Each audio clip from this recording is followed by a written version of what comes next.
some pregnancies that are so strange, they baffle doctors and defy all medical logic. This is a case I will never forget. I still am shocked by the whole thing. Sarah was born with an extremely rare medical condition.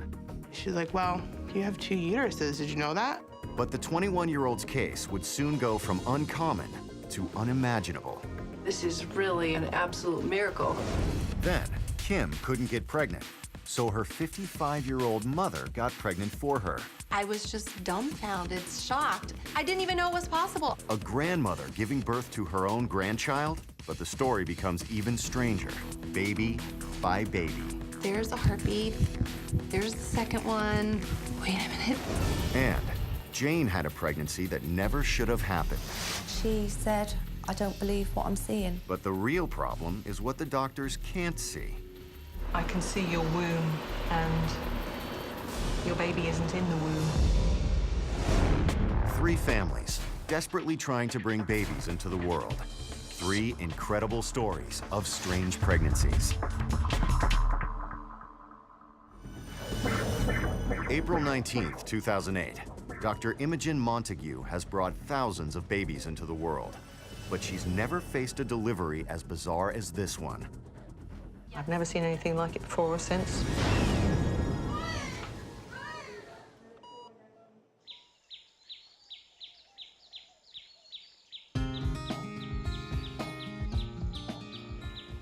In the fall of 2007, Jane and Graham Jones are living in the country outside Plymouth, a small town in southeast England.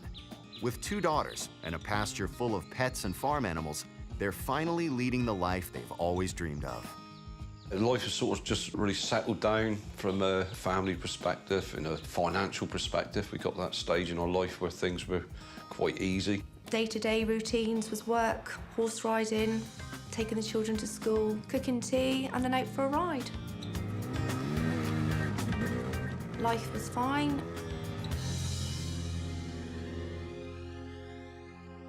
But in October of that same year, Jane begins experiencing nausea and regular bouts of fatigue. She hopes that a visit to her doctor will clear things up, but what he tells her takes the 37-year-old by complete surprise. I found out I was pregnant. I had to tell Graham. I've got some news to tell you. What? We weren't planning on having any more. I was thrilled to bits when Jane told me she was pregnant again. We sat down and we told the girls that evening. They were happy because they said that they wanted another sister or brother. And then life went on as normal. Having been through 2 pregnancies, Jane is familiar with the routine. But one afternoon, while doing the laundry, she's caught off guard by a searing pain in her abdomen. It literally brings Jane to her knees.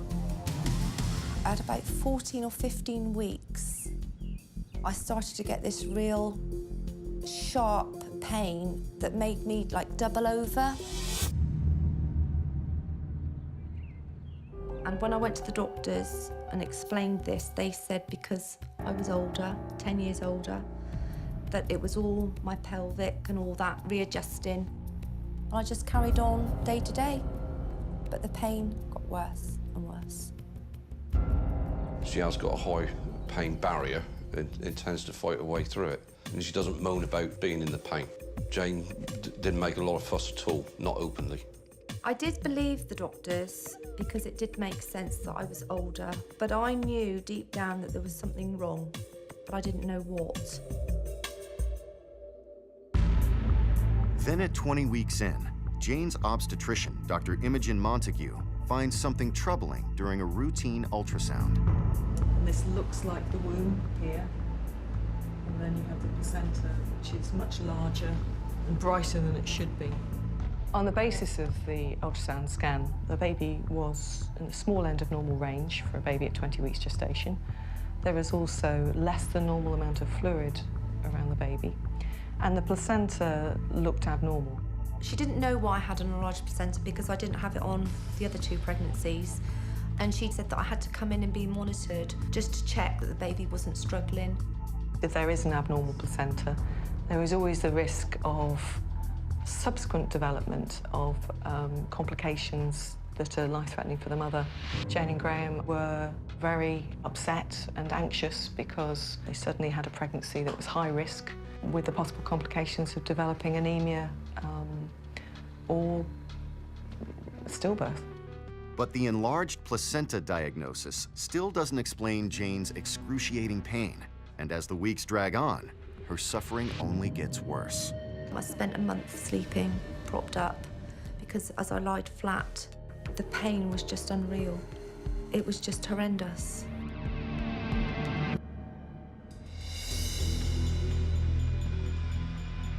Then at 26 weeks, Jane is undergoing another ultrasound when Dr. Montague spots something new on the scan. Something shocking. She said, "I don't believe what I'm seeing." I can see your womb to the right-hand side, tucked over here near your appendix, and your baby isn't in the womb.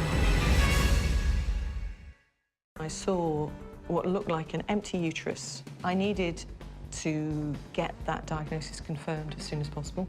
She was amazed because she couldn't actually see a baby in the womb. The placenta had been covering the womb, and I think the placenta had moved out the way, and then she could see that there was no baby in the womb. This has quite serious implications, and particularly for you. In an astonishing development, the baby appears to have been growing inside Jane's abdominal cavity, on top of her bowel. It's an almost unheard of form of pregnancy, and nearly always fatal for the baby. To confirm the diagnosis, Dr. Montague rushes Jane in for an emergency MRI. This is the almost normal, slightly enlarged uterus with a uterine cavity and the cervix down here, and the baby's entirely outside. Though the doctors share a combined 58 years of experience, they can hardly believe their eyes. She said the baby wasn't in my womb and it was attached to my bowel. It was just such a shock. I just looked at Graham and I thought, what do I do? Jane's condition is called an abdominal pregnancy. It's so rare, there are less than 100 documented cases in the world that have ever made it to delivery. At the time of conception, or very soon after conception, rather than the egg progressing down the fallopian tube and then implanting in the womb, which is the normal way of things, the fertilized egg floated into the abdominal cavity. In almost all similar instances, the egg quickly dies. But in Jane's case, the embryo caught a lucky break. It lodged on top of her bowel and against her abdominal wall, quickly forming a placenta through which the baby could get blood and nutrients. I've never seen anything like it before or since. So then they told me why I was getting all that pain, because every time the baby moved, he moved the placenta, which was ripping the lining of my bowel. And that's what the pain was. With the diagnosis comes a frightening revelation. Jane's intestine is in danger of being severely torn at any moment. For Dr. Montague, the pregnancy now takes on a life or death urgency. There would be risk of bowel damage, massive hemorrhage. Hello, switchboard. And other life-threatening complications to Jane. Okay, the patient's name is Jane Jones. She said, this hasn't been done. Yes, yes. I mean, obviously this can be a catastrophic hemorrhage. And there'll be a 1 in 5 chance of me and the baby dying. So yeah, it was pretty scary. There was a risk at that, to the baby at that stage, that it would be premature. They took us to the NICU unit. They explained the survival rate. There was a survival rate of about 25% at 25 weeks. I think up to 30 weeks, you were up to about 98%. But despite the dangers, Dr. Montague knows that delivering now, at 26 weeks, could have equally dire consequences for Jane's baby. She wanted to push the pregnancy as far as possible. I aimed to deliver Jane to just under 34 weeks. I also had given her a course of steroid injections to have the baby's lungs as mature as possible should a preterm delivery need to take place. It's me. Can you come home quick? There's something wrong. Jane was on the point of passing out with the pain. I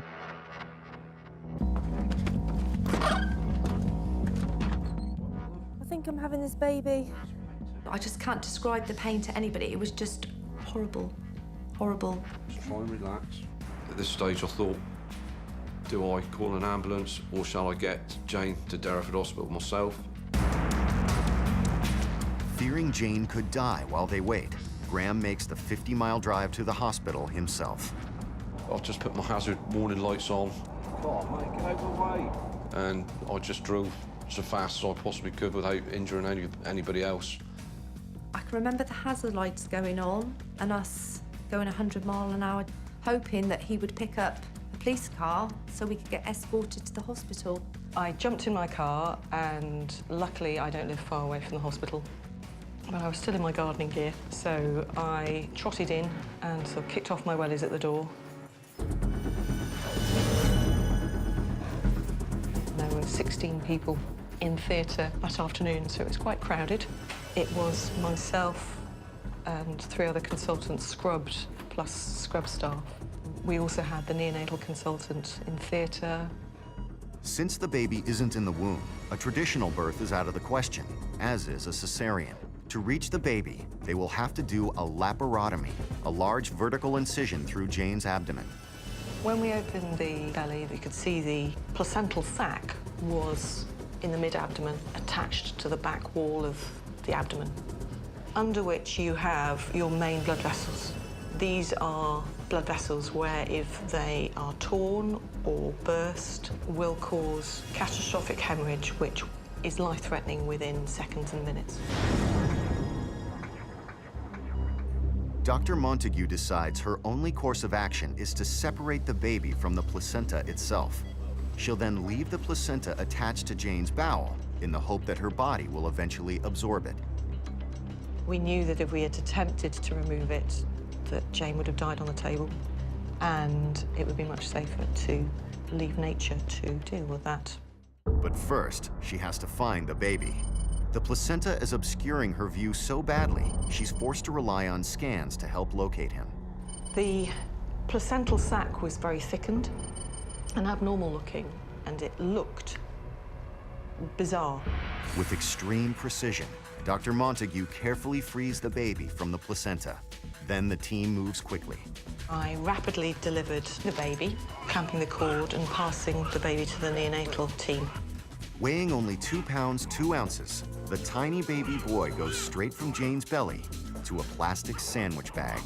Babies are at risk of getting very cold very quickly, and hypothermia to a preterm baby is very damaging. So we routinely put our preterm babies straight into a plastic bag. All that was happening behind me while we then had a situation of a sudden catastrophic hemorrhage of blood welling up from the placental sac and the base of the placenta.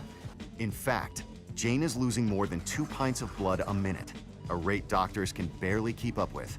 They race against the clock to get Jane's bleeding under control. Massive transfusion using central lines and multiple drips in the arm. Finally, after 40 nerve-wracking minutes, Jane is stabilized.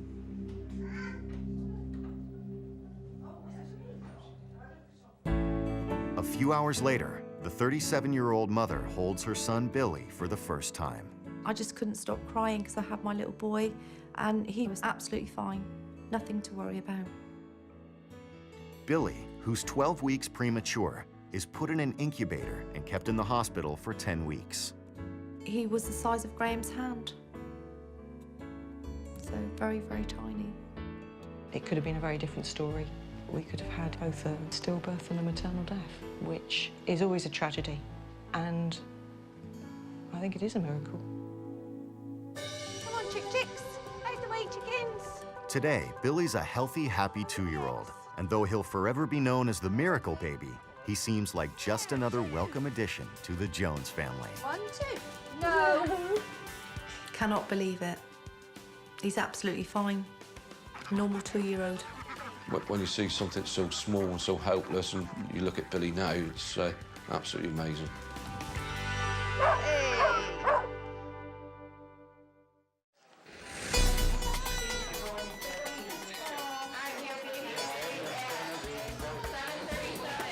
October 11th, 2008.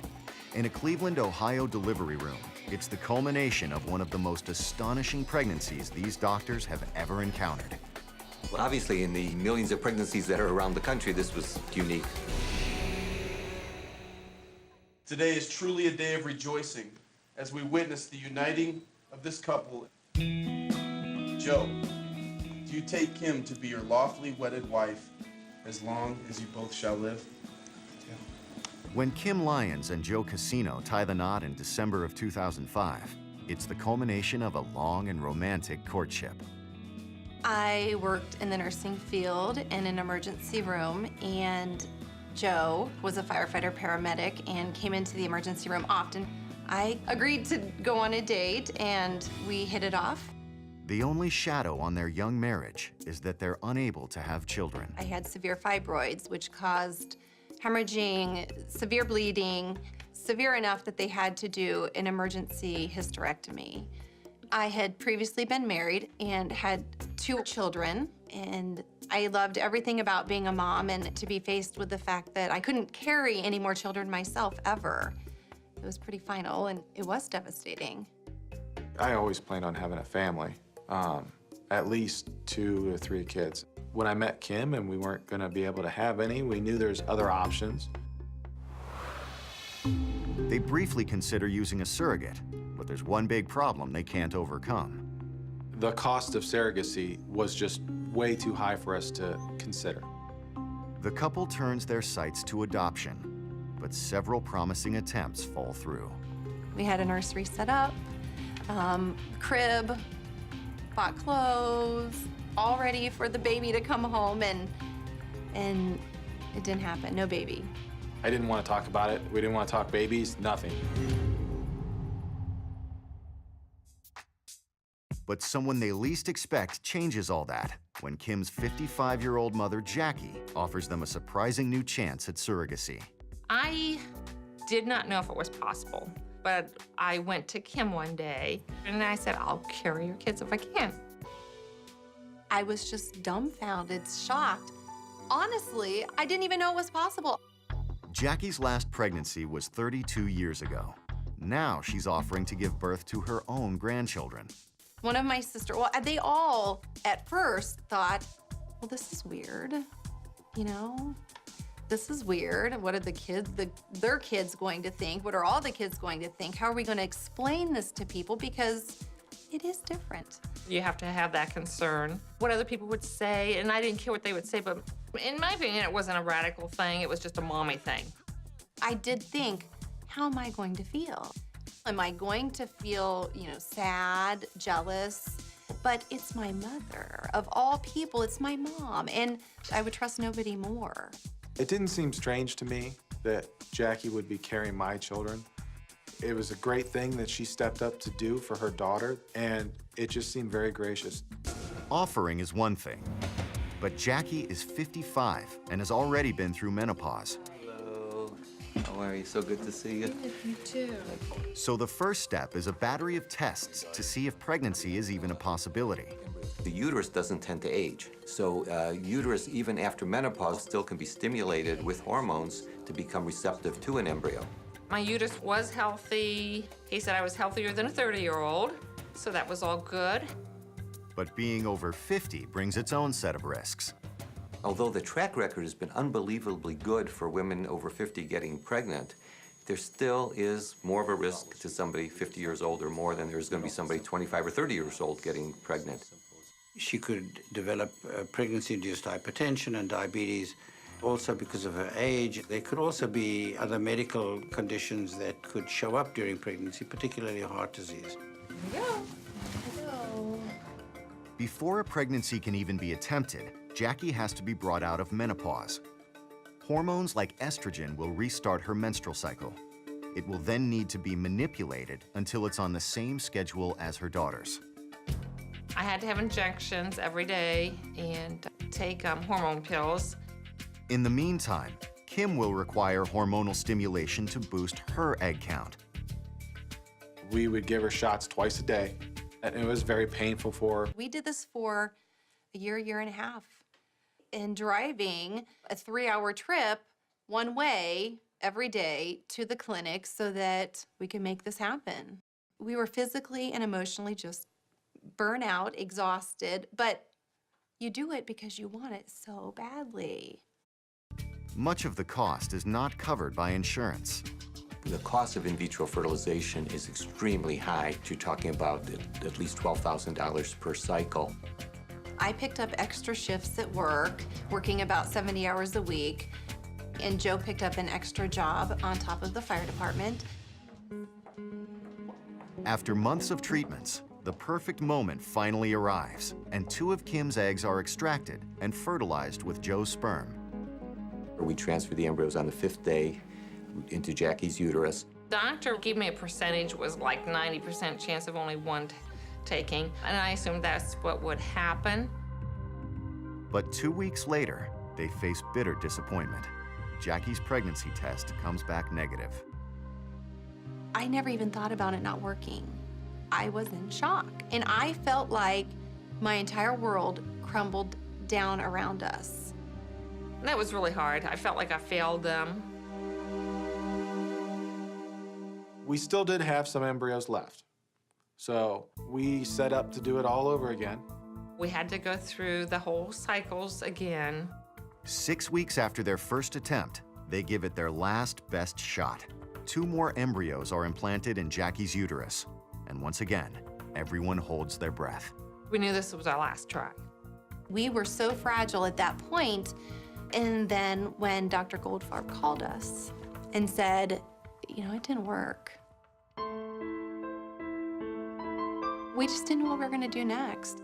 That was probably the hardest part of our whole job, having to call such wonderful people and telling them that despite all the efforts they put in, it did not work. We were absolutely crushed. And there was no hope after this.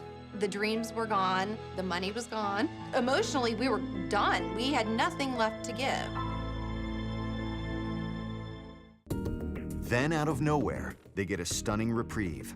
Fertility specialist Dr. James Goldfarb tells the couple about a special program at the Cleveland Clinic. We have a philanthropic organization that is set up just for this type of situation where couples have gone through in vitro fertilization cycles, have not gotten pregnant, and then can't afford another cycle. So that program offered them a free cycle. It was the ray of hope. It was the opportunity to pay for what we couldn't. Physically, I knew I could do it. Emotionally, I didn't know if I wanted to do it. But I could see Kim. Kim had that little look in her eye, and she wanted to try it, so, of course, you know, I did it.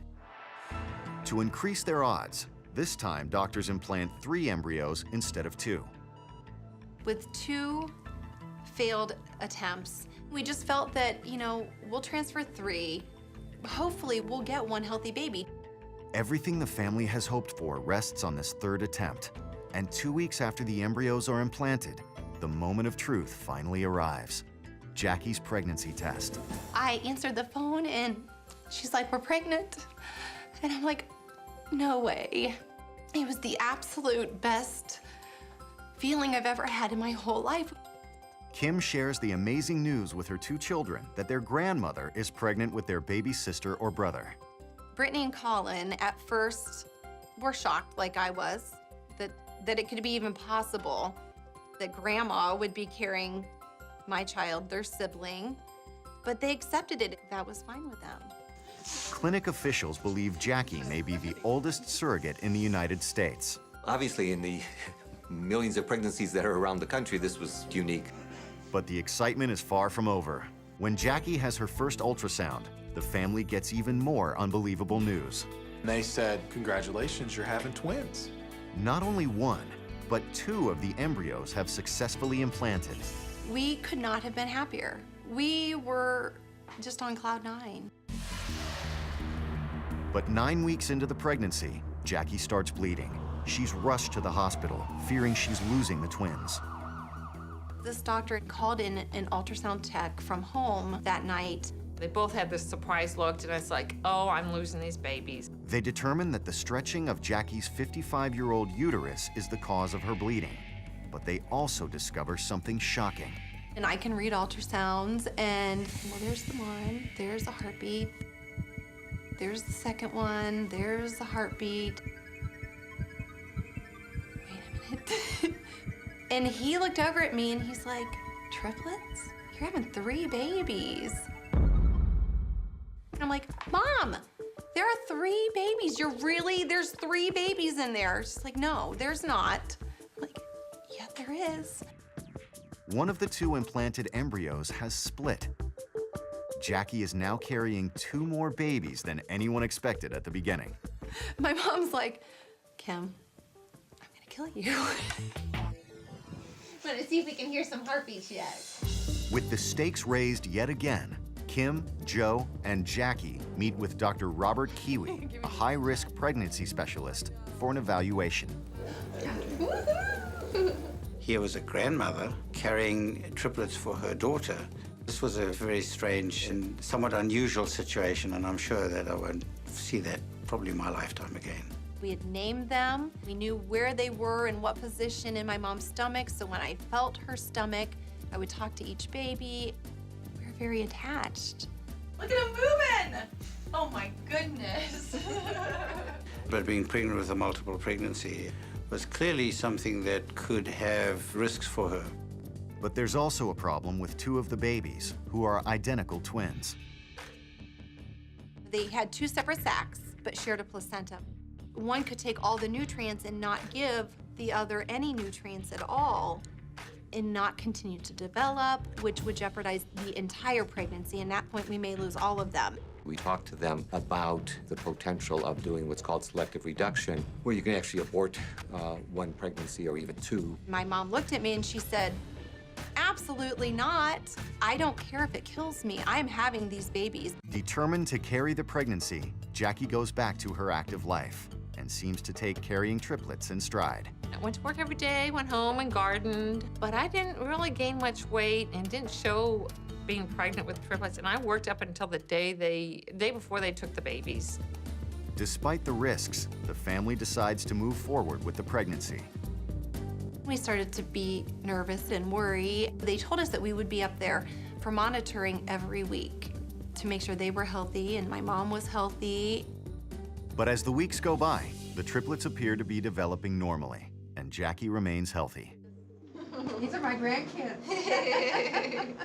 We actually found out that we were having all 3 girls. You are incubator. She is. Right. Grandma incubator. At 29 weeks, they reach a crucial milestone, and everyone breathes a huge sigh of relief. We had made it past the really dangerous time to the point of where if the babies were born early, they were viable. They are out of the woods, they think, until the 33-week mark when Jackie goes in for her next prenatal visit. You could sense that something was wrong, and they said, get the doctor, have the doctor come in and look, and I'm like, this isn't normal. The risk for the babies included what's called twin-to-twin transfusion syndrome. Being identical twins, there can often be reversal of blood flow across the placentas. One baby would be considered a donor and the other one a recipient. It appears that Gabriella, one of the twins, is receiving all the nutrients from the placenta, while her sister, Carmina, is getting none. It's a highly dangerous situation. Dr. Kiwi wanted us to go home, pack our bags, get to the hospital right away. No matter what, we're delivering first thing in the morning.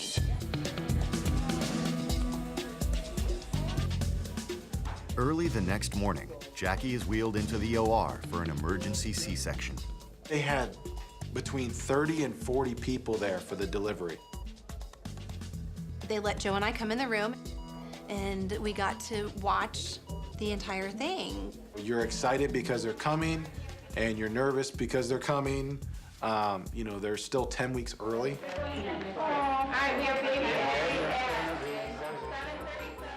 Elizabeth is the first baby out. And she looked really good. She looked really healthy. I just was overwhelmed with joy. I mean, she looked perfect. Next, the identical twins. First, Carmina, the one who has stopped growing. She's the baby in the most peril. She didn't look good at all. She was like a grayish color. The tiniest baby I've ever seen in my entire life. She was 2 pounds. And instantly they just whisked her away and it appeared that she wasn't breathing. I had to force myself to sit there because everything inside of me was making me go over to that baby and I couldn't. They wouldn't let me near her. They wouldn't let me see her. We went from the happiest moment to, oh my gosh, that's our child, and is she gonna live or is she gonna die? We have baby C at 7:39. Gabriella, the other identical twin, is the last to be delivered. And she looked better than Carmina, but still not as great as Elizabeth, but I could tell that she was okay. The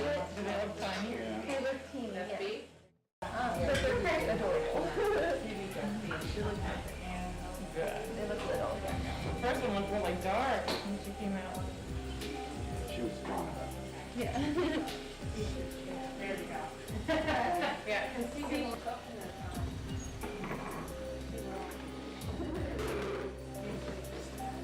I mean, we knew they were going to be a little. Right. Did a wonderful job there, Dr. Dewey. I think it took longer. I gave Kelly a long hour. Back then. Yeah, 31 years ago. How many, how long? 31 years ago. All the babies are rushed to the neonatal intensive care unit, and there's concern about all 3 of them. You always worry about premature babies because they can behave differently once they're born. The most significant issue is respiratory distress syndrome. They may require oxygen, they can have problems with their eyes developing now or even later. In addition, these babies can have significant problems later in life, things like cerebral palsy, neurological defects, it's a variety of mental and physical handicaps that can develop. They told us that they're not out of the woods by any means. They told us to take it day by day, hour by hour at first, then day by day. They told us that they had a honeymoon period where they would do great, but that at a certain point, expect setbacks. It happens with all NICU babies. We didn't have any. But Jackie does. After being released from the hospital, her internal stitches began leaking. All of a sudden, her life was in danger. When the surgeon saw her, it was immediate. He said, "You're going straight for surgery. I have to clear the rest of my day. I have to operate now because in the morning, if we don't get this taken care of, you could be dead." You are very sick. Jackie is touch and go for a while, but the emergency surgery corrects the problem. Within, couple weeks, she really was walking again, outside working in her flower beds, back up to see the babies as often as she could because they stayed in the NICU for 7 to 8 weeks. Look at her big eyes. To everyone's relief, after nearly 2 months in the NICU, the triplets are all doing well enough that they are cleared to go home. Thanks, Grandma. They are just a barrel of laughs all the time. They are some characters. They're just amazing. And Jackie's now famous, not only for giving birth to her own grandchildren, but also because she's believed to be the oldest woman in the U.S. to deliver triplets. To me, it was just another thing I did to make my daughter happy. You're supposed to go home. I absolutely can never repay her. She gave us 3 of the most beautiful things in the world. She was so unselfish, so sacrificing. She truly gave us the ultimate gift of life.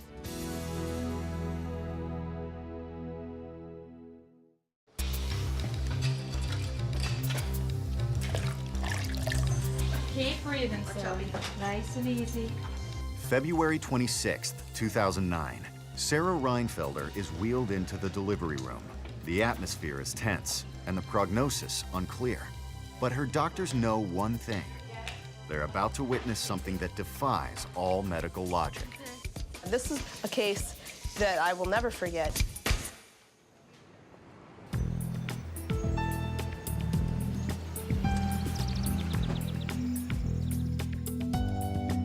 Sarah and Shane Reinfelder of Sault Ste. Marie, Michigan, are just beginning their life together as husband and wife when they get an unexpected surprise.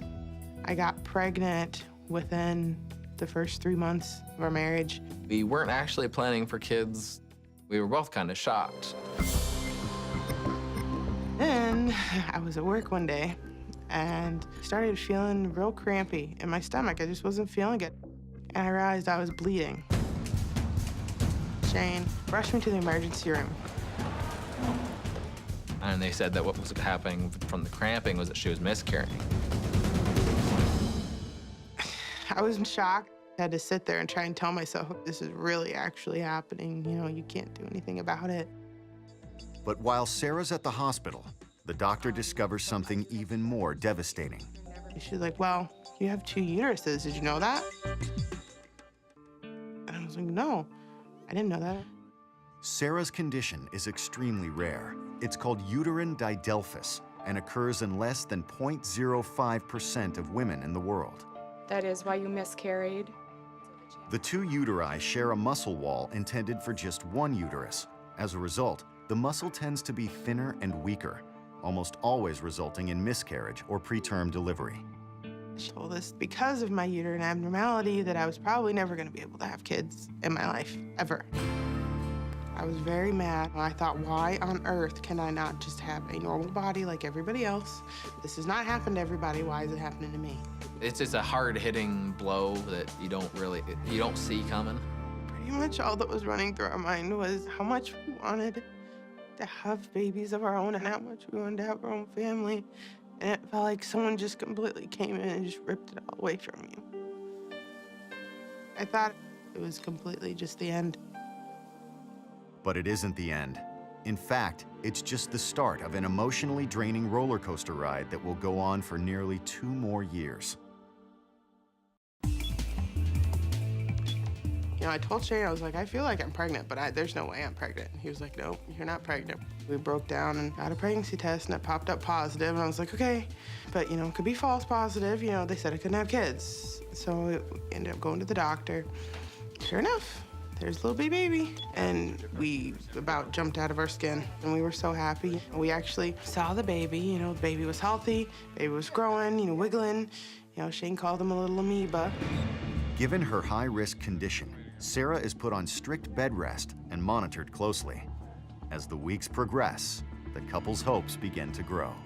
I kept going to the doctor. They kept checking the baby. Oh, you know, the baby's fine. They basically told her there is a slight chance that you could carry this one long enough that we could do a C-section and the baby could survive. That means hitting a minimum of 27 or 28 weeks. There was just like a flood of relief, knowing that, you know, we might stand a chance this time. But suddenly, Sarah starts bleeding, and the thought of miscarriage is back on everyone's mind. After about a month, the bleeding just stopped. It just stopped. You know, I was figuring, you know, okay, it stopped. It'll be back in a couple days. It never came back. I ended up going through the rest of my pregnancy with my son just fine. It went perfect. Take a nice breath, you'll be all right. We gotta turn her in head first. Defying all odds, Sarah makes it. And on April 8th, 2008, she and Shane welcome a healthy 6-pound, 10-ounce baby William into the world. Put everything behind us, you know, the miscarriage, everything, the heartache, it was gone. You know, we had this wonderful little baby boy. We had our little family, and we were happy with it. But just 3 months after the birth of their miracle baby, Sarah is pregnant again. This time, she'll make headlines around the world. This is going to be a bit of a surprise. Rather than seeing 1 baby, there are 2. And he looks at it, he goes, yeah. He's like, you're having a double pregnancy. There's a baby in each uterus. This is extremely rare. Only about 70 women in the world have ever been known to be pregnant with a baby in each of 2 wombs, and only a small percentage of those pregnancies have made it to delivery. As a result, Sarah's pregnancies are not expected to last long. In fact, she and her husband Shane can't even find a doctor willing to see her through. Nobody wanted anything to do with it. They said, I didn't even know that this problem existed until you guys are up here, you know? After a desperate search, the couple is finally referred to a team of OBGYNs led by doctors Connie Hedmark and Brianna Pond. Sarah. Shane, hi. I'm Dr. Hedmark. Really nice to meet you. This is a case that I will never forget. I'll probably never see this again. And I still am, shocked by the whole thing. You have a very unusual situation going on. What happened in Sarah's case is she has 2 ovaries, and each one ovulated, so that an egg was released from each ovary, passed on through the fallopian tubes, then fertilized, and the pregnancy was implanted, one on each side, one in each uteri. They occurred basically at the same time or within 24 hours. It's not like they were weeks apart. They couldn't be. A woman can't get pregnant in a second uterus when she's already pregnant in the first. The body won't produce another ovulation after the first pregnancy is underway. You certainly are breaking all the odds, you know that. At first, our thought was, well, it's not even going to happen anyway. The odds that you would actually be able to carry a baby in each uterus to viability, which is essentially past 24 weeks, is extremely rare. The numbers come up to be something like 1 in 3 to 5 million. The problem is that when there are 2 uteri, there can be an inequality of the strength of the uterus. So the risk of miscarriage goes way up, possibility of preterm delivery to the point where viability is just simply not a possibility. We could lose both babies. When a baby is born prematurely, they have a very high chance of difficulty with their lung development, respiratory difficulties. They can even have problems with their brain. With a pregnancy like this, it's a package. You're worried about the babies, you're worried about the mom. We evaluate the babies on a fairly frequent basis by ultrasound and monitoring to make sure that there's adequate growth. I'm 20 weeks into the pregnancy. We found out, that they were both girls. My husband was hoping for 2 boys, but 2 girls. And we found out they were both girls. I was excited. I'm no longer gonna be outnumbered. And so we're feeling a little bit better about life. We're feeling, that there's gonna be some hope here. We're not out of the woods. We're nowhere close to being out of the woods yet, but, we're at least halfway through the woods. It's your first baby? No, second and third. Wow. Some of the special precautions that were necessary with Sarah was to make sure that she was at bed rest and not doing anything strenuous, because with her decreased activity, we could decrease the risk of preterm labor. To everyone's amazement, the precautions actually seem to work. And in late December 2008, the babies passed the crucial 24-week mark. We were happy. We were thrilled. Shocked. It's at this point that we begin to get excited that we think, we're gonna make this. We are actually gonna get babies. We're gonna get 2 babies. So from there, every week was just icing on the cake. Once we got to that mark, then we started going, no way, now what? Doctors Hedmark and Pond know they must prepare for the delivery of 2 babies from separate uteri, something few doctors in the world have ever done before. When we got to 32 weeks and Sarah's health was deteriorating, ultimately we knew we were going to have to make a decision soon as to when we deliver. Sure enough, I started going into labor. I think I'm ready. I'm having contractions. I'm going into labor completely. Dr. Hedmark's on her way over. Although we got to 33 weeks, they're still 7 weeks premature, and that's not a small number. Everybody finally realizes that we're gonna have the babies that day, within the hour. Well, that's a pretty good contraction. And I am freaking out. When you have a baby in each uterus, the chance of a vaginal delivery just is really not possible because they're going to be competing for the exit. So we knew that we would be delivering Sarah by cesarean section. I've done thousands of C-sections, but not one side by side. So I was concerned what would happen to the other baby while I was taking care of the first baby. We're gonna have a baby here soon, Sarah. When I entered the abdomen, I decided to deliver the baby on the left first. That just seemed anatomically the easier one to get to first. Usually, even with twins, you have one big uterus, but here you had two big uteri, which is something you're just not accustomed to seeing. I want to see what's going on. Pretty soon, Sarah, she's looking good. And all of a sudden we hear the best scream I've ever heard in my life. Not your play, we have baby A, okay? We heard Kaylin come out screaming her lungs out. You know, here's baby A, and they pulled out Kaylin and held her up over the curtain, and it was wonderful. But it isn't long before things take a frightening turn. Delivery of the first baby unexpectedly causes the weight of the second to shift and rotate, putting the second uterus dangerously out of reach. I was worried about how I was going to get to the baby, because as soon as you deliver one baby, the second baby needs to be delivered as soon as possible. With extreme care, Dr. Hedmark and her team attempt to manually twist the second uterus back into position. You just focus. You focus on what you know you need to do, and you just concentrate. After struggling for nearly 2 frightening minutes, doctors finally reach the second baby. We heard a second scream, and Valerie come out, and she was fine. She's looking really good. She's breathing on her own. Just knowing that they were alive at that moment was wonderful. It was a relief that we had been waiting for.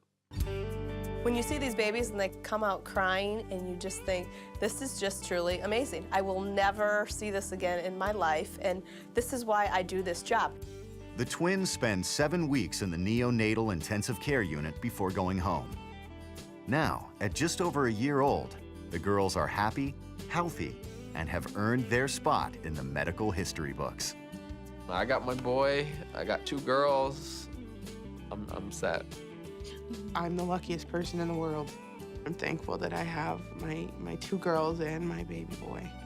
I like to think that every pregnant mom has a right to believe her pregnancy is the most special. But some things are just so unusual that they do stand out, and you can't help but be amazed at what nature can do.